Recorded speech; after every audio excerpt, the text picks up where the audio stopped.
Hello my dear student, welcome my YouTube channel AVM UBSC nursing. आज हम class 12th का chapter organism and population के MCQ करेंगे। Class 12th के और भी चैप्टर करा दिए हैं, एक बार प्लेलिस्ट चेक कर लेना। चलिए क्वेश्चन से स्टार्ट करते हैं। इससे पहले वीडियो को लाइक कर दो एंड चैनल को सब्सक्राइब कर लो। चलिए क्वेश्चन से स्टार्ट करते हैं। Exclusion law of refraction is given by. Exclusion law of refraction ये किसके द्वारा दिया गया? 4 ऑप्शन दिए गए हैं। Prove by Ramdev Mishra, by Allen, by गोसे या फिर बाय स्वामीनाथन। किसके द्वारा दिया गया है एक्सक्लूशन लॉ ऑफ रिफ्रैक्शन? इसका हिंदी में अगर देखें तो इसका यूँ होता है स्पर्धी अपवर्तन नियम। स्पर्धी अपवर्तन नियम। ओके, इसका डी ऑप्शन, इसका सी ऑप्शन सही होगा। इसका सी ऑप्शन सही होगा, बाय गोसे। बाय गोसे के द्वारा एक्सक्लूशन लॉ ऑफ रिफ्रैक्शन दिया गया। ओके, चलिए next question. Which part of hawthorn Opuntia performs the function of photosynthesis?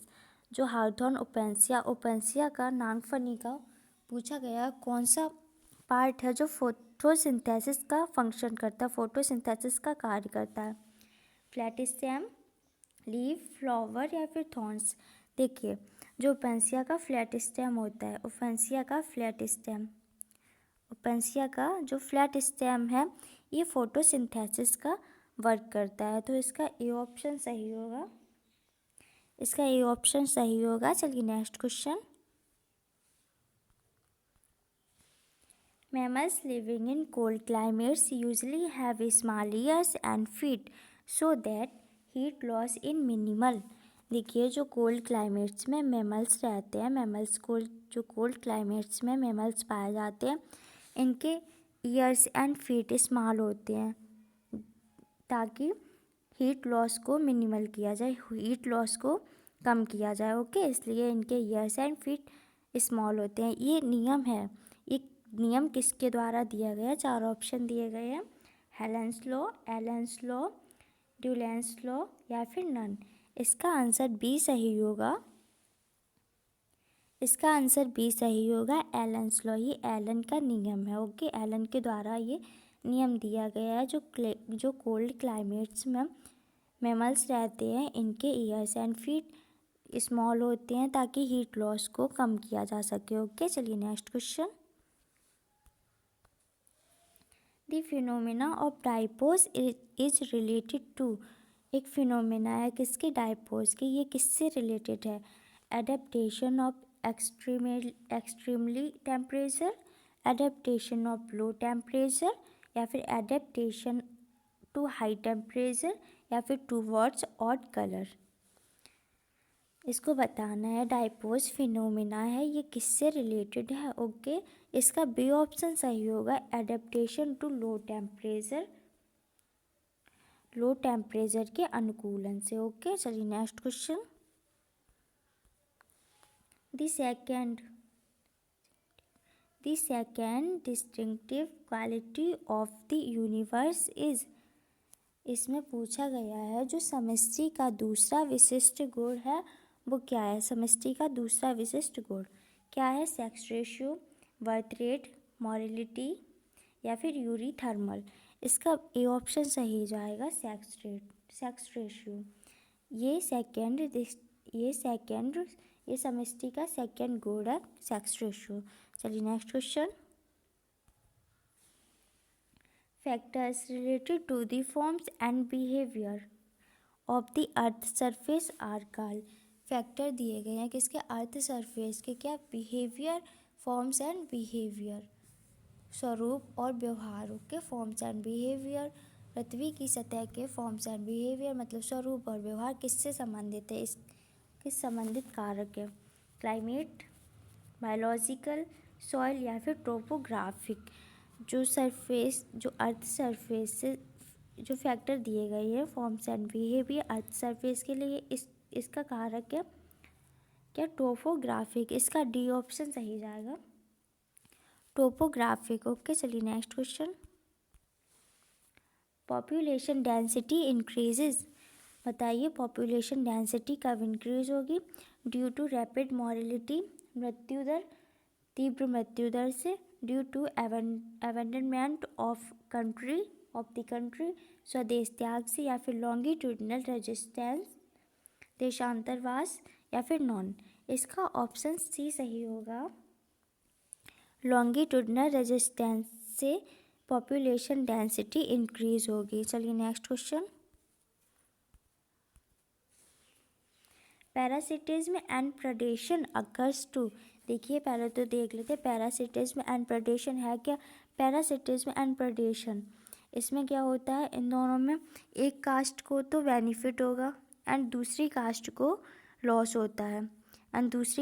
Loss होता है, इससे पैरासिटिज्म एंड प्रेडेशन बोलते हैं। ओके, अब ऑप्शन देखते हैं, बेनिफिट टू बोथ कास्ट, दोनों कास्ट को बेनिफिट होगा, ये गलत है। लॉस ऑफ बोथ कास्ट, दोनों कास्ट को लॉस होगा, ये भी गलत है। Benefit to one caste and loss to the other caste, इसका ये ऑप्शन सही है। एक कास्ट को तो बेनिफिट होगा एंड सेकेंड कास्ट को लॉस होगा। ओके, पैरासिटिज्म एंड प्रेडेशन में। चलिए next question, small fish sticks to the bottom of the shark and gets nutrition, such a relationship is called। जो स्मॉल फिश या छोटी मछली ये शार्क के निचली सतह पर चिपकी रहती है, ओके, एंड उससे न्यूट्रिशन लेती है। इस रिलेशनशिप को क्या बोलते हैं? पैरासिटिज्म, कॉमेंसिलिज्म, सिम्बायोसिस, या फिर प्रेडेशन। देखिए predation and parasitism and predation के बारे में तो अभी कराया था क्वेश्चन। पैरासिटिज्म में क्या होता है, इसमें एक कास्ट को बेनिफिट एंड दूसरे कास्ट को लॉस होता है।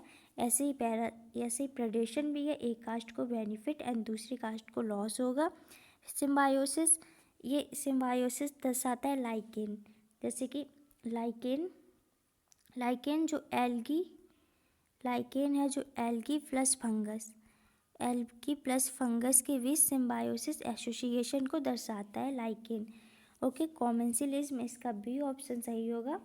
कॉमेंसिलिज्म में क्या होगा, इसमें एक कास्ट को तो बेनिफिट होता है एंड सेकेंड कास्ट को एंड अदर कास्ट को ना तो बेनिफिट होगा ना ही लॉस होगा। ओके, कॉमेंसिलिज्म में इसमें जो छोटी मछली है इसको बेनिफिट होगा क्योंकि ये इससे न्यूट्रिशन लेती है, एंड जो बड़ी मछली है जिसकी सतह पर ये छोटी मछली चिपकी होती है, बड़ी मछली को ना ही कोई लॉस होगा ना ही कोई बेनिफिट होता है। ओके, चलिए next question,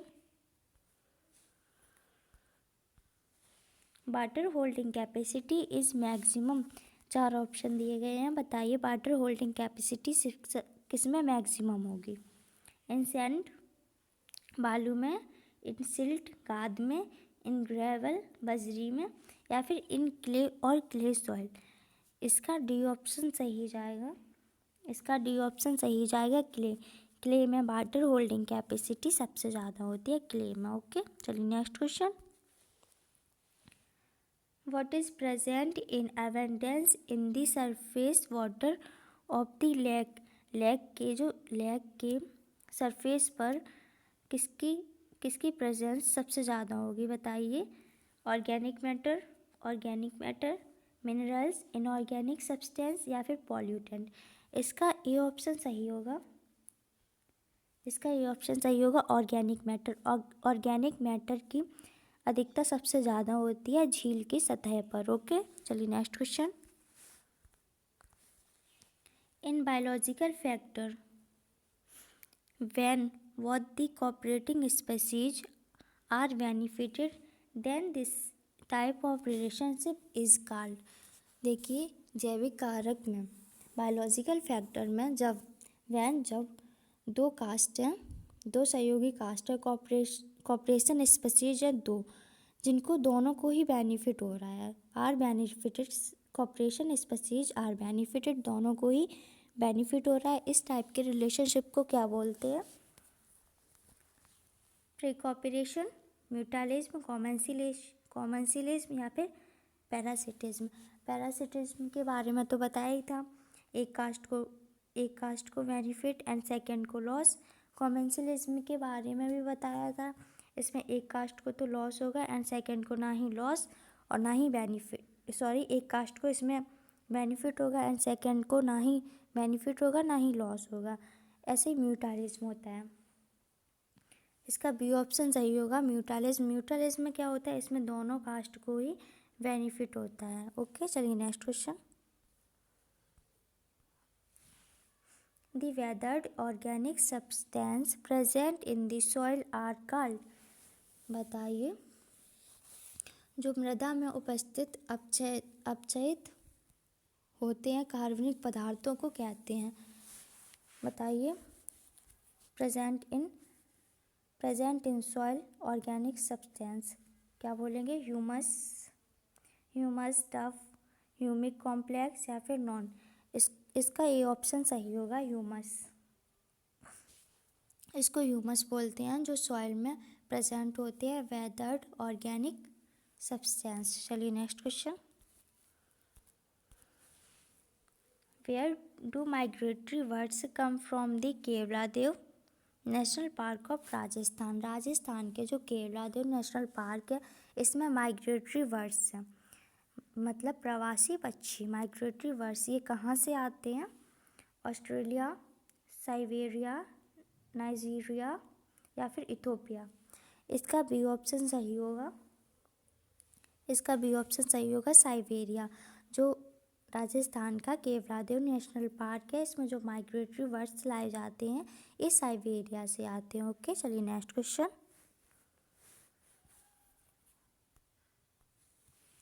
the poisonous substance found in कैलोट्रोपस।